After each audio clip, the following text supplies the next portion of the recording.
వాళ్ళంత ఇన్వాల్వ్ అవుతారు ఒక సినిమాలో, అంత కాంట్రిబ్యూట్ చేస్తారు. ఒక యాక్టర్కి ఒక లిస్ట్ ఉంటుంది, ఎంతోమంది డైరెక్టర్లు ఉంటారు, సరే పలానా డైరెక్టర్లతో పనిచేస్తే మన కెరియర్కి డెఫినెట్లీ బెనిఫిట్ అవుద్దని.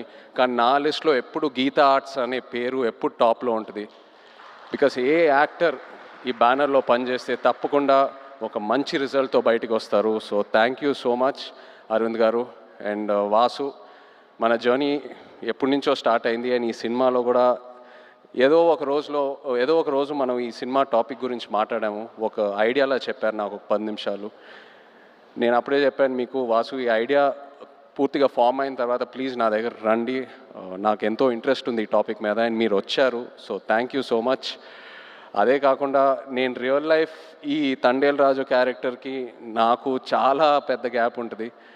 ఆ ట్రాన్స్ఫర్మేషన్కి మీరు టైం ఇచ్చారు. చందు నన్ను నమ్మావు, నేను చేస్తానని చెప్పాను, నువ్వు నన్ను నమ్మావు, ఆ టైం ఇచ్చారు, ఎంతో పేషెంట్గా నాతో ట్రావెల్ అయ్యారు. నేను చందు ఇది 3వ సినిమాకి నన్ను ఎంతో బాగా ప్రజెంట్ చేసి, ఇన్ఫ్యాక్ట్ నాకంటే ఎక్కువ తనే ఆలోచిస్తాడు నా గురించి. కొన్నిసార్లు చాలా సెల్ఫిష్గా ఆలోచిస్తాడు నా మంచి కోసం. I'm so grateful to have you Chandu. You are a friend, you are a winner ప్రతి ఈవెంట్లో వచ్చిన గెస్ట్స్ అయినా టెక్నీషియన్స్ అయినా అందరూ ఒకటే అంటున్నారు, మేము పల్లవితో కలిసి పని చేయాలి, లేకపోతే మేము పల్లవి ఫ్యాన్స్, లేకపోతే మేము పల్లవితో పని చేయాలనుకున్న